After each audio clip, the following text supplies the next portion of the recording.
You're listening to an archive edition of River to River. I'm Ben Kiefer. Companies are voluntarily phasing out the use of so-called forever chemicals, or PFAS, used in food packaging. Today, we focus on how scientists are still learning about the effects of PFAS on our health. At the same time, studies have already shown these chemicals can harm different systems in the body. What you should know about PFAS and why they're being phased out of packaging, the focus of today's program. Later in the hour, we'll be joined by experts from Iowa State University's Polymer and Food Protection Consortium. This is a great hour for you to get your questions out about PFAS, especially in packaging. They are used in a wide variety of applications, not just packaging, about the consequences for human health. Do you have specific questions about the packaging you're using for your food? Let's start off with Lydia Yawl. Lydia is a senior scientist with the Green Science Policy Institute based in Berkeley, California.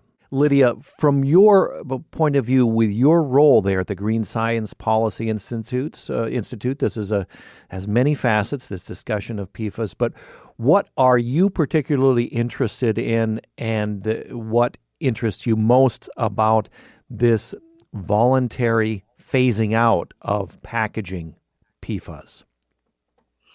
Yeah, so I think what's most interesting about PFAS is that they have really good chemical properties. They're useful chemicals. They're good for stain repellency and water repellency. They're very heat resistant, so they can be used in a wide variety of applications. And that's sort of why we find PFAS in such a variety of products, because they're such useful chemicals. But there's a huge negative side to them. There's so many health harms. They exist in our bodies and our environment for many years, which is why they're called forever chemicals. And since we've learned about the health harms, I think it's really good that they're being phased out of food packaging and other products, because we certainly want to limit our exposure to them as much as possible. Yeah, I understand that they've been used in consumer products and industrial processes since the 1940s? Yeah, so they sort of came along around the time of World War II and have been used in so many products since then. So sort of typical uses that people think about are for stain and oil repellency. So think waterproof outdoor gear, maybe some stain-resistant sprays that you might put on your hiking boots or on your couches to help keep stains off. But they're also found in things a little bit more close to our bodies. So in cosmetic products like waterproof mascara, even some shampoos and body washes can have PFAS. And then they're also used in our kitchen directly. So not only in food packaging, but also in things like nonstick cookware. So your typical Teflon frying pan, that's actually PFAS. Teflon is a PFAS. Mm-hmm. Yeah, I was talking with a kitchen expert just a few days ago, as a matter of fact, owner of a kitchen store, and we were talking about alternatives to Teflon, and he said, well, if you want that egg or whatever to slide right out of the pan, really, these are the best things right now that we have right now. There are a lot of alternatives, but really, we've all had that experience of a brand new Teflon pan and just been like, wow, that works really well, right? So they are useful. Exactly. Yeah. Just as I was saying, they're definitely useful. It's some of the best nonstick you can get. Luckily, alternatives are getting better and better.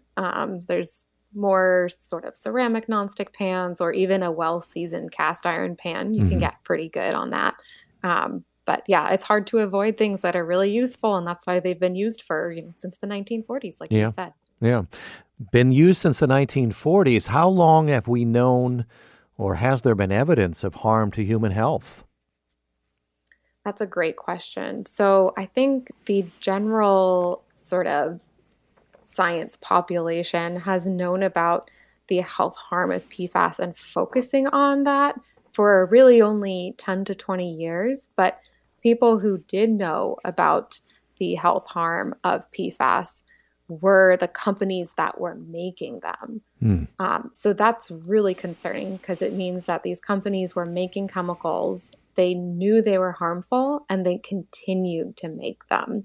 So in that sense, we've known they were harmful since the 1970s. That just wasn't shared with anyone for a lot more time.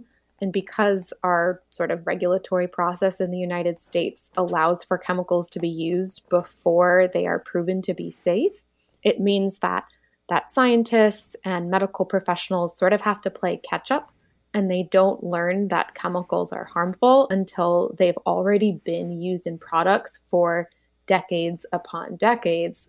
And then now it's sort of too late because the PFAS chemicals are in every one of us. They're all around the globe. And so it's an unfortunate situation where we've known they're harmful for a long time, but it's not really until recently that there's been a lot of action around it.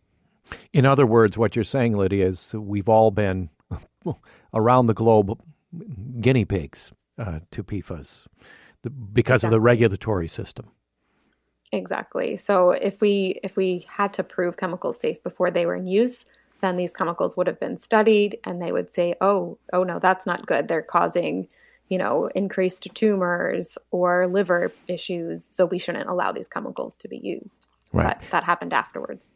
And I wonder, we all, I think, remember the news story of PFAS being found in polar bears.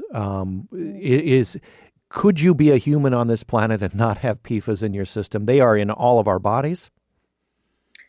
I think it would be extremely hard. And you brought up such a great point that PFAS have been found in polar bears and basically any species that's been tested around the entire globe. And that's because these PFAS chemicals don't break down easily. So they travel throughout our environment, both in the air and in the water. And that's how they can even get to remote regions of the world and get into wildlife like polar bears. Mm-hmm. I think it's possible if there was like a really remote sort of ancient tribal people who had no contact with the outside world, they're not getting Amazon Prime deliveries or anything like that, then maybe they would have no to very little PFAS in their blood. Mm-hmm. That being said, PFAS have actually been found in rainwater at levels that aren't safe if we drank that rainwater. So it's possible that even people far removed from modern society, if they're drinking, rainwater and things like that, they might still be exposed to PFAS. Right. So Lydia, we've known that PFAS, at least those in the industry, have known since the 1970s that there is some harm to human health here, perhaps wasn't shared, sounds like it wasn't shared. But how long have we known that they are just everywhere and they don't break down? And did we then just think, well, perhaps it's not horrible that they're everywhere if they're inert, if they don't cause any harm? Did we think that for a while? Yeah, I think that was thought for a while. So one of the reasons that the chemicals are so useful in a variety of different product categories is that we did think they were inert. And so you think, oh, they're these really long-lasting chemicals. That must mean they won't do anything in our bodies. But unfortunately, that's not the case. Our bodies don't know how to handle them. They can't excrete them very easily. So if you're exposed 1 year, those chemicals will be in your body for many more years to come. So it's a really unfortunate situation where we've known for, a decade or two that these chemicals are harmful, and unfortunately had to go against our previous assumption that they would be inert. Yeah. And so like, say, the buildup of mercury, which is a toxin, a different discussion, but they build up in the tissues and are more concentrated in the tissues of mammals and animals, fish that eat plants. Is that right? So most PFAS and many other sorts of contaminants build up in the food supply.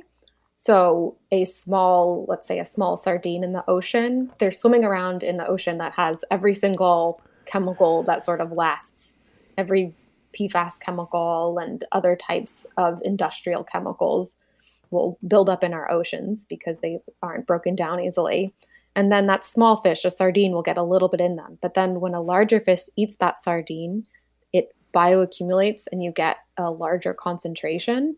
And then another bigger fish eats that medium-sized fish and gets even higher concentrations. So then by the time a person eats, let's say, a tuna, which is a very large fish, there's very high levels of PFAS in that tuna, and so the person is getting that very high dose compared to eat if they ate the smaller fish, the sardine, and certainly higher levels than if they ate, let's say, some refried beans in a burrito.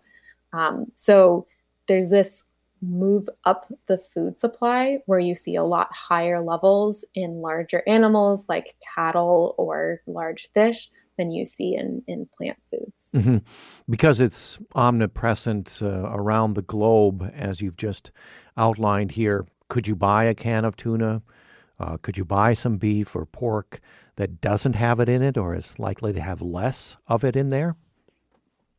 So certainly there will be some food samples with lower levels to no levels. It's just impossible for us to know without a high degree of testing to know what food is safe. I think our food supply is generally safe, although there's definitely, like you mentioned before, mercury found in tuna and other samples. We often have salmonella outbreaks and things like that.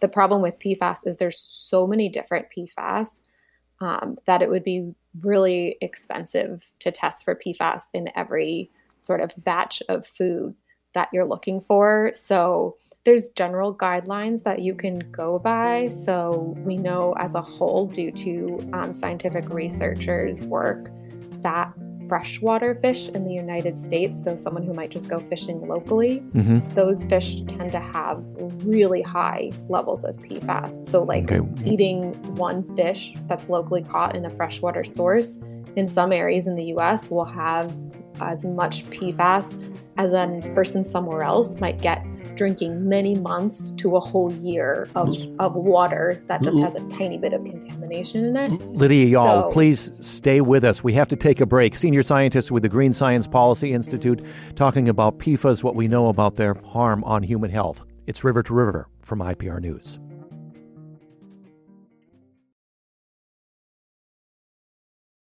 I'm Ben Kiefer, and today you're listening to an archive edition of our program. What you should know about PFAS, forever chemicals. They're found in so many of the products. We're talking about, for instance, packaging. They're used in all kinds of packaging. That is being phased out voluntarily by companies. So that was announced by the USDA earlier this year. Later in the program, experts from ISU's Polymer and Food Protection Consortium weigh in with their different expertise right now. And for the rest of the hour, Lydia Yall is with us, senior scientist with the Green Science Policy Institute. Lydia, what I wanted to get to you, in addition to having you answer questions from our listeners, is walk us through the specific health issues that PFAS in our environment, in our bodies, are linked to. What we know from studies, from data, about how these PFAS in our bodies affect us. yeah, so unfortunately, there's a wide variety of health harm that PFAS are found to cause. So, most notably, certain types of cancer, like kidney cancer, testicular cancer, have been linked to PFAS exposure. We also have issues with our reproductive systems, like decreased fertility. Other issues include thyroid problems, liver disease, because PFAS can build up in our liver, elevated cholesterol, and there's also been findings that children that get those essential childhood vaccines have decreased immune responses when they have higher levels of PFAS in their bodies. So all of those have been known for a while, and really there's more scientific studies being published every single week with new health concerns with PFAS. Mm-hmm. I wonder, can you quantify that, or can scientists, the consensus there about how that compares with other known risks that we have been warned about for decades? Smoking, for instance, radon here in Iowa. We mitigate radon in our homes. Can you compare it to those kind of risks at all? Yeah, so there's not like an easy number or an easy answer for that question because we just don't have enough scientific or health data on that. But we do know that certain PFAS we can confirm them just as known to be a carcinogen as something like smoking or exposure to radon. So, for example, the World Health Organization just classified and one specific PFAS as a carcinogen, a group 1 carcinogen. So we're 100% certain that it does cause cancer. And then in other circumstances, we know that people who are highly exposed to these chemicals, so people that live right near the chemical production plants, have much, much higher levels of health concerns than people who live in more pristine areas. Mm-hmm. While it sounds like we can't completely steer clear of PFAS, they are so ever present in our society and have been for decades, we can try to avoid them. So I want to ask you about hints to do that. What would you do? What do you do, I assume, to avoid PFAS more getting into your system? Yeah, great question. And I think it's so important for people to try to lower their exposure to PFAS and other harmful chemicals. So I think some of the most important things that people can do are filter their drinking water.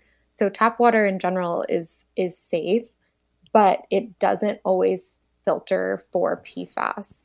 So it's important to use, even a relatively inexpensive countertop filter will still remove over 50% of PFAS chemicals in your water. So that's definitely something I do every single day.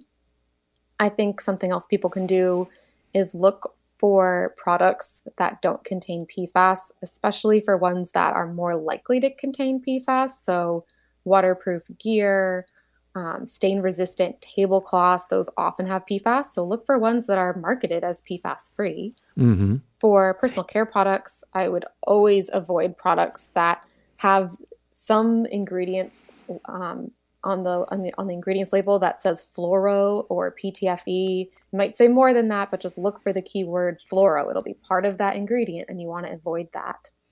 I also eat a plant-based diet, so by eating food low on the food chain, I limit my exposure to PFAS and other things like mercury. Limiting processed food is also important. So the less things that food touches before it gets into your body, the less chance there is for PFAS to get in there. And that's especially relevant when talking about food packaging. And then the last thing I'd suggest is, it sounds trivial, but keeping a cleaner house has actually been shown to reduce exposure to PFAS and other harmful chemicals. So simply by having your weekly, vacuum, dusting, that reduces your exposure, as well as keeping the air cleaner by using air filters or opening your windows for fresh air. Mm-hmm. Labeling, whether it's a tablecloth, a frying pan, or food packaging, are there requirements that labels show PFAS, or is that all voluntary at this point? Yeah, that's all voluntary. So you get at a great point that it can be really difficult to avoid PFAS. So if you're, say, looking for a new tablecloth and it's marketed as stain repellent or stain resistant, that's when you want to be really careful. And if it says something like PFOA free, that doesn't tell you much, because PFOA is just one specific PFAS out of more than 10,000 PFAS chemicals. So that's kind of like tricky marketing, where they're saying it doesn't have one chemical when it could still have thousands of other chemicals. So you want to look for products that say they are entirely PFAS free. Maybe they'll say PFAS free. They might say PFC free. It might say fluorine free. Those are all kind of synonyms. But you want to make sure that it's free of the entire class of PFAS. And even at that point, you kind of have to just trust the manufacturer, because there's not good regulations. Right. It sounds like, Lydia, as you just mentioned, regulations, it sounds like better labeling, accurate labeling, standardized labeling, so that the buyer can beware, is a policy change we need as soon as possible. Exactly. So more labeling and more transparency would certainly be good. I think for certain product categories, PFAS just categorically aren't needed. So if you think about personal care products, maybe moisturizer that you put on large fractions of your skin every single day, no one needs PFAS in that. So that just needs to be regulated entirely and not allowed to be used. If you're thinking about maybe uses that are more useful, then a first step would be to label it so people who want to stay away from PFAS can more easily. Mm-hmm. If you just joined us talking about forever chemicals, PFAS, phased out of food packaging, it will take a while to do that because they are sort of in our packaging system. This hour, talking about what is known and not known about the health risks. And as Lydia was just mentioning, how to avoid them in the meantime. Join us with your specific questions, 1-866-780-9100. River to River at iowapublicradio.org is our email. Let's introduce a number of guests we have in our Ames studio from Iowa State University. Keith Vorst is with us, Associate Professor and Director of the Polymer and Food Protection Consortium at ISU. Hello, Keith. Hi, nice to meet you. Nice to be with you. Also with you, Katie Updegraff, Project Manager for the consortium, and Mark Early there. He does predoctoral research at the consortium as well. Katie and Mark, welcome to you as well. Thank you. Thank you. Keith, start us off with introducing your consortium as it relates to our topic today. Is your consortium all about PFAS or about more than that? And we'll just focus on PFAS for this conversation. Sure, yeah. So our consortium is both publicly and privately funded, predominantly privately funded by, Fortune, all the way from Fortune 10s to, smaller what I call mom and pop owned businesses. We do not focus specifically on PFAS. We have several groups within our consortium, and one of those groups is pretty much dedicated to PFAS, and we have a lab dedicated to PFAS. But we actually multiple labs dedicated to PFAS, and Katie's telling me we have multiple labs. We also do other work related to food packaging from recycled materials, utilizing recycled materials, bio-based materials, and regulatory monitoring and survey work, determining what type of chemicals of concerns would be in your packaging. So in addition to PFAS, we work on things like endocrine modulating chemicals, bisphenols, phthalates, that type of thing. So more than just PFAS, but we do have a team dedicated to PFAS. Mm-hmm. And specifically, Keith, toward PFAS, what is your goal there? What is your mission? What are you currently tackling in the challenges that Lydia has just outlined for us? Yeah, so let's start with where we are. Right now, there's closer to 15,000 PFAS chemicals. The FDA still approves these PFAS chemicals for use in your food contact products or food contact materials. So it's some of them are still produced. But our goal is to identify these chemicals in your food contact packaging or in your food packaging, determine at what levels they're in your packaging, and then to determine alternative strategies to either eliminate them or, remediation or mitigation. So our goal is to measure, isolate and destroy. So we look at how many are out there. So we get materials from all over the globe, actually. We've been doing this for a long time. I'd like to say we have one of the largest databases of survey material for food packaging, or so we've been told by some of our companies. So once we know, how much is out there, we look at what the potential exposure would be to humans, and then or animals, and the environment in general. And then we look at ways, what are the alternative chemistries? What can we do to help get these PFAS chemicals out of your packaging and reduce that exposure level? Mm-hmm. Katie Updegraff, as project manager at the consortium, what is your focus? So my focus primarily within the PFPC is running our total fluorine lab. So one of the methods for determining how much PFAS is in a piece of packaging is called total fluorine or total organic fluorine. And that measures all of the fluorine. So anything below the value that we measure, we can assume that is how much PFAS is in our packaging. And I also run our database. So all of the testing that we do through our consortium, if our companies approve it, we add it to our database, and we have about 650 samples in that database. And with that, we are looking at which attributes are at the highest risk for having a high PFAS count or a high total fluorine count. Mm-hmm.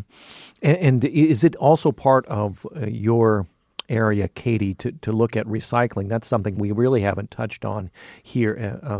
And forgive me if I don't know all of your specific areas of expertise. So answer, the one that should answer is the one who has the most expertise there, if I can put it this way. But perhaps, Katie, address the PFAS in the recycling material. I just had my recycling taken away from my curb this morning, full of PFAS, no doubt. But those are going to be recycled back into a stream that we use. So this is a real challenge, isn't it?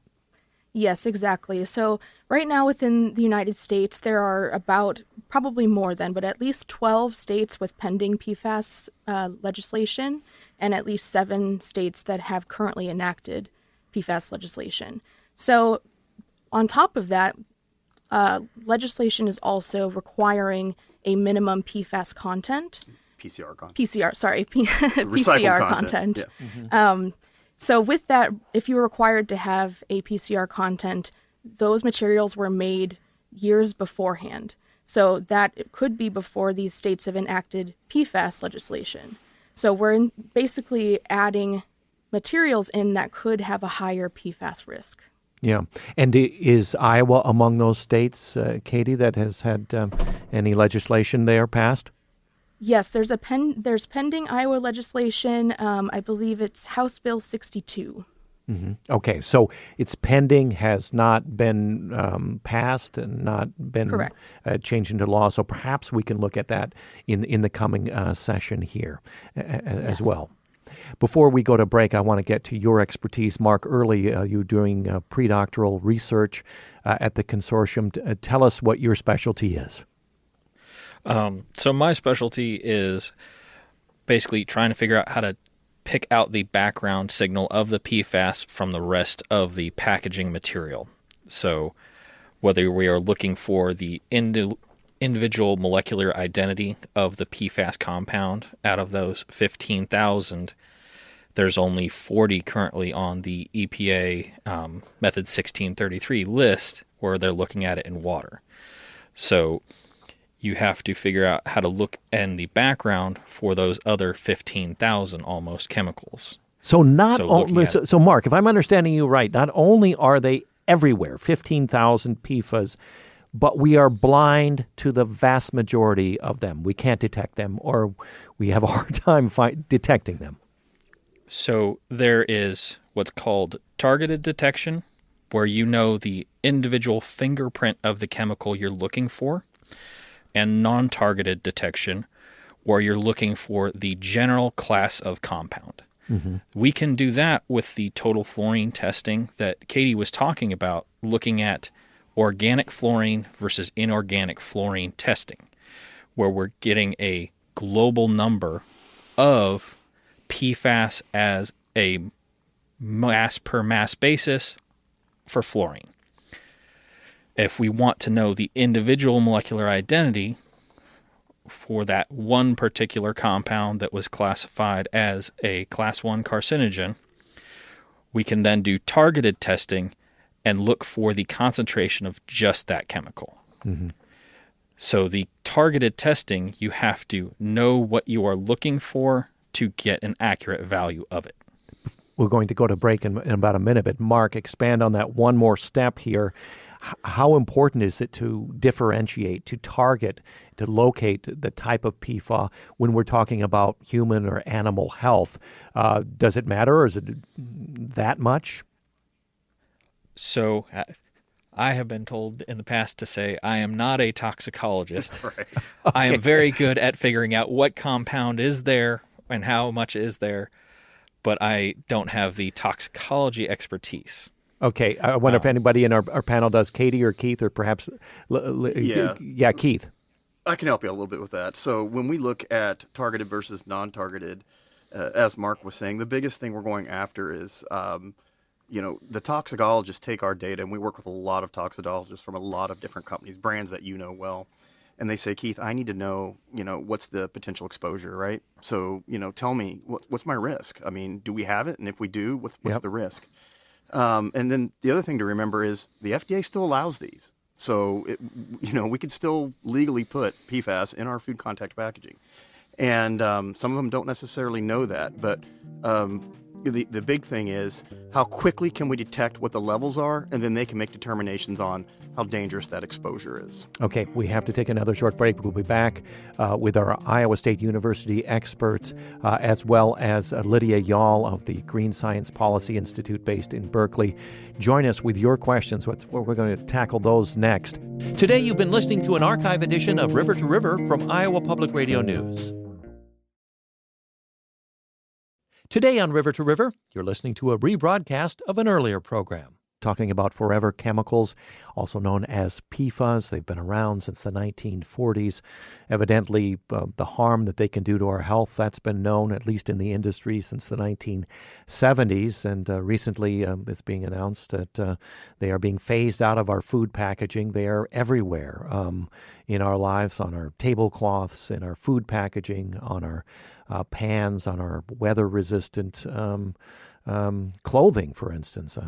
With us from ISU, Keith Vorst is Associate Professor, Director of the Polymer and Food Protection Consortium. Also his colleagues in the consortium, Katie Updegraff, with us as well, Project Manager, and Mark Early doing some predoctoral research there at the consortium. And Lydia Yawl of the Green Science Policy Institute. So we are well armed to answer your questions all about what we know, what we don't, about the dangers of forever chemicals and phasing them out of our use. 1-866-780-9100, River to River at iowapublicradio.org. Let's go to our phones. Mark is with us from Des Moines. Welcome to the program, Mark. Hi there. Hi. I wonder if these aren't even more ubiquitous than we think. I always have the feeling that inside of paper cups, styrofoam cups, hot cups, laundry dryer sheets that are anti-static, and pans that can have a contact surface temperature of 700 degrees, and when these things start to break down. Well, do you have any comments on that? Okay. We haven't heard from Lydia for a while. Would you be able to comment about Mark's question there, Mark? Or Lydia? Yeah, and that's a great question, Mark. So I think you're right that they're definitely more ubiquitous than we realize. Sort of every month or so, I learn about a new use of PFAS, and I study them regularly. So that sort of gets that point across. Paper cups are definitely coated in plastic. PFAS usually isn't used in that plastic, although it certainly could be. And then, like you mentioned, pans, PFAS are used in many nonstick pans unless the manufacturer makes it really clear that there's no PFAS. And like you said, there's a huge issue when Teflon pans are heated at high temperatures. So if you put it on the stove and forget to put food in it, it can overheat, and that's when you get fumes being released from the pan that can be really harmful. If you Google Teflon flu, that's what happens when you overheat a pan. So totally agree with you.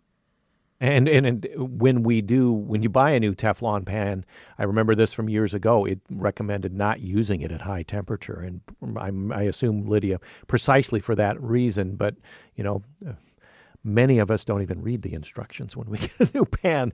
Frying pan, let's put it on the stove and cook with it. Thanks for that question, Mark, from Des Moines. Did our ISU experts have anything to add to what Lydia said about Mark's question there? Yeah, just quickly. The issue with some of these PFAS chemicals is they're volatile, right? Some of the chemistries are volatile, which means they're going to, at certain temperatures, they're going to gas out and you're going to get more exposure. The other thing to consider is we want to make it clear to the listeners that plastics aren't necessarily what we would call a safe harbor for PFAS. So plastics, a lot of the resins we look at, or a lot of plastics we look at, do contain PFAS chemicals. They're used for what we call flow agents or processing aids. So they're in your inks. They're going to be in your films. They're used to help extrude or manufacture. So a large majority of your plastics actually do contain PFAS chemistries. So we have to be very careful that we don't, it's like the plastic paper argument, we want to run to one side or the other, but this is a problem for both sides. Mm-hmm. An email from Dan in Newton. He'd like you to talk about PFAS in pesticides and sprays, which we are now eating. Our ISU experts, can you comment about that? So they are also in pesticide sprays. Do they get onto our vegetables and so forth? There is a huge issue with runoff and contamination from utilization of these chemistries for even coating of corn. You know, some of the corn seeds are coated in some of these chemistries to allow them to flow better and to help with the release of, or to help prevent some of the process of the corn, to prevent it from getting wet or flowing through the feeders. So yes, it's a big issue. The bigger issue we've seen is with runoff. Actually, we've seen a lot of issues with runoff water containing these high levels. So yeah, pesticides are a problem. There's a whole host of issues with, and these chemistries, like it was previously said, these are ubiquitous. They're everywhere. I mean, I think the last person that didn't test for a PFAS chemistry in their body was in the 50s, and I think it was in Japan. The 50s. The 50s. So it would be hard. So we all have it. We all have. We all have it. And Lydia, I'm wondering if you could tell us more about. I'm thinking about coatings on fruit and vegetables that may be there in our grocery stores to preserve the shelf life of, say, an apple or something like that. Would they have PFAS in them? That's a great question. So those are coated in different kinds of waxes. I have not heard that there's PFAS used in those. Maybe someone else knows, but hopefully not, because we tend to directly consume that. Those in our Ames studio, anything known about the coatings for? Yeah, we've actually looked at waxes, and we have, and we have to agree with Lydia. I haven't seen those as one of our concerns. Wax is not something that we're. Now, just to be clear, at some level, we can detect PFAS in just about everything. So it's a risk exposure thing, right? So, at ppm level or a part per trillion level or part per billion level, how low do you want us to go with our equipment? Yeah. Because what we identify is background noise. So it could be water, it could be from some other environmental noise. But the waxes themselves, I don't think we've really ever seen. We looked at even wax-coated paper, and the wax itself, we didn't really have a large signal for PFAS chemicals. Finishing up a conversation about forever chemicals, the dangers they pose to human health. Forever chemicals, also known as PFAS, ubiquitous in our lives in so many different products. 1-866-780-9100. Email us, river2river@iowapublicradio.org. Tom in Des Moines wants to know about PFAS in sunscreen. Lydia, back to you. Do you know about that? Yeah, so PFAS have unfortunately been found in a wide variety of personal care products, including sunscreen. The best thing you can do is avoid sunscreens that have fluoro on the ingredients list, or PTFE. That's actually the same thing as Teflon used in your pan. It can also be used in makeup and skincare products. But again, as we discussed earlier, it's not always on the ingredients label, but it can be found in the product. So that's where you want to sort of use a brand that you trust, use ones that try to avoid all harmful chemicals, and all you can do is give it your best shot, unfortunately. I wonder if you use a sunscreen that has PFAS in it, do those PFAS go right into your skin, seep into your bloodstream? How can they be a danger there? Do we know? So more is known about direct consumption of PFAS and breathing it in, but there's more and more scientific research on dermal exposure to PFAS. And so far, the research is showing that at least some kinds of PFAS can get in through your skin. Mm-hmm. When we talk about it in pesticides and sprays, to our ISU experts, what about those working on farms? For those in close contact with these pesticides and sprays. Do we know anything there? Yeah, we know that different chemistries can find are different pathways into the body. So whether it's oral or through your skin, some of them will go through your skin, some of them are oral, some of them are inhalation. So all of those are an issue. And I grew up on a farm, and we still do some. We have animals and livestock at home. And we work with this equipment. And my bigger concern is I see a lot of farmers, and I actually tell them, you're using lubricants that are aerosols that contain these PFAS chemistries. And I pointed out to them, the PTFEs, like Lydia was mentioning about, they're actually spraying them, direct spraying them. Try to work with them to avoid those. And then the other concern is, you remember Scotch Guard? We used to put that on our car seats. I remember Sure. growing up and spraying a car. Wow, talk about a high level exposure. Oh, But, can you imagine? I remember doing that as a kid for my mom, spraying my rear seat in my car with Scotch Guard. right. And we spray sofas, things in our living room with Right. them. Yeah. And they did it on carpets. And carpet industry is a huge issue with PFAS right now. There's lots of PFAS in your carpets. And one of the things, Ben, if you don't mind, that we didn't bring up is Yeah. when we look at strategies to eliminate these chemistries, right? Like Lydia was saying, they did such a great job for society. They did what we asked them to do, and they did it very well.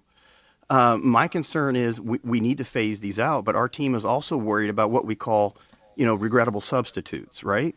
So we have to worry that some of these, we've seen some chemistries come in to our lab that are alternatives to PFAS that I think are probably more dangerous than the PFAS chemistries themselves. Oh, no. So we have to be very careful that we evaluate. We don't sacrifice something, sacrifice our health for what we think is a better alternative, if that makes sense. Yeah, right. And on top of that, on top of what Keith said, we also need to make consumers aware that when we do phase out these PFAS chemicals, they're really good at things in food packaging like grease barriers. So you might get a slightly worse packaging performance as we phase those out.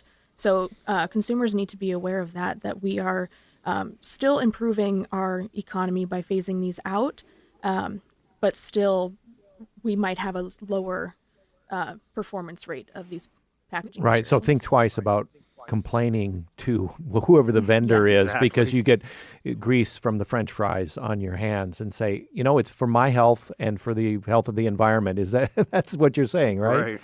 Exactly. Yeah. Okay. And we do have about 5 minutes left, and I wanted to make sure Keith and Katie and the rest of you, the team at ISU, what else should be mentioned in the final minutes here that hasn't been emphasized enough or hasn't even been mentioned?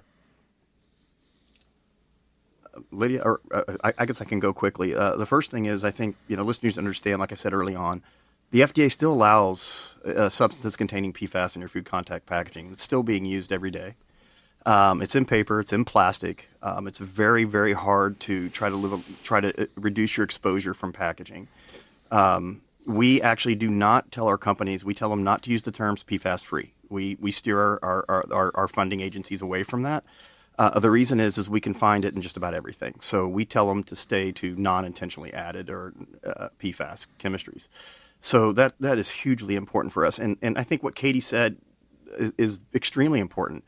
We need to get these chemistries out of our food packaging. But again, folks, we need to understand we're not going to have the same performance, at least in the short term, as we find some new alternative chemistries that are more environmentally friendly. So we're going to sacrifice a little bit of performance in some areas now. And the one other final thing I want to say is we work with, like I said, over 20 companies, large brand owners, really probably over 50 if we include all the testing services that we do. Mm-hmm. I'm not aware of a single company that's not trying to help to do this. They all have families. They all have kids. All of them are just as concerned about let's do what we can. And they're working. I get calls at midnight. You'd be surprised. 6 a.m. We have people calling us on weekends. We want you to test a new chemistry. We want to look at this. We want to look at that. They are very concerned. So, we're doing what we can. Yeah. Lydia, final words from you. Yeah, I think Keith made some great points. And I'll just emphasize that more research and education of the public is so important. So thank you so much for covering this topic today. I think when people learn about the health harm, they realize, oh, maybe I don't need a stain repellent white carpet. Maybe I get a darker colored carpet and deal with a couple stains because it's not worth the health harm. At the same time, I think regulation is definitely needed because there's always going to be some people who want to keep using certain chemicals. And so ultimately, I think this is a situation where because these chemicals are so harmful, we do need increased regulation. So for example, that bill in Iowa right now that would ban PFAS in food packaging, I think it would be excellent if that bill passes so that we can all be healthier. Okay, so Lydia, it sounds like whatever an individual can do to create political pressure for passing these laws to get rid of the PFAS. Exactly. Contact your representative and say that you're concerned about these PFAS chemicals and you want them regulated. Mm-hmm. Let's fit in a last question from one of our listeners, Bernadette in Ames. if using a tablecloth is using a tablecloth for years. She's been using a tablecloth for years that is stain resistant. Now that it's years old, is there less of a concern? Keith, no, these are. Yeah, go ahead, I'll Keith. Go quickly. They're called forever chemicals for a reason. So. Okay, so the fact that it maybe is a decade or two old doesn't make it less. No. Just maybe get rid of that and buy one. Try to find one that doesn't have PFAS in it. Well, getting rid of it's a concern too, because then it winds up in our landfills. Then we generate, So I don't know how, Lydia, if you want to go ahead and chime in, but they're forever chemicals, folks. Yeah, exactly. So, I mean, a tiny amount of it could have washed off, but it's still not great to use anything that contains PFAS. And that's such a great point to end on, is that any use of PFAS will eventually end up in our water or in our food. So avoiding them, no matter the use case, is ultimately what we need to do. Keith, let me start with you, or end with you, rather, in the final minute. I mean, we really only have a minute. What is your vision of the best case scenario, so where we could be regarding PFAS, forever chemicals, in 5 or 10 years? I think our best case scenario would be just to eliminate production. And as Lydia said, having regulation support that elimination of that production. And another best case scenario would be utilization of bio-based systems and some of these other materials that don't contain these PFAS chemistries that are more environmentally friendly. And finally, educating the consumer is so huge. I think Lydia hit the nail on the head. The consumer has to understand that these are in everything, and they've got to push the regulatory to and industry's trying to is catching up, but reasonable regulatory measures that are achievable by industry and consumers to help just get this out. So the first thing is, let's stop producing them. Right. And Keith, it's clear then what might prevent that vision from occurring is just people who have a short-term vision about what we have to do for human health, for animal health, for environmental health, right? You've got to take a bit of a longer view and not just say, okay, I want my packaging to be nonstick. I want my pan to be nonstick. Don't buy that Teflon anymore, right? Correct. And just, we're doing everything we can to get these alternative coatings. And, consumers, please understand, you're not going to get that fry container, that sleeve that holds for a day of no grease. We're going to have to be a little bit inconvenienced, but it's for everyone, right? Okay. It's to save our environment. Yep. And to learn to season our cast iron skillets from Right. cowboy days, I guess. True. All right. Yep. Thank you very much. Our team at ISU, we appreciate you coming into the studio. Thank you. Thank you. Thank Pleasure you. to be with you. Also, thanks to Lydia Yall, Senior Scientist with the Green Science Policy Institute. Thank you for joining us as well. You've been listening to an encore edition of River to River.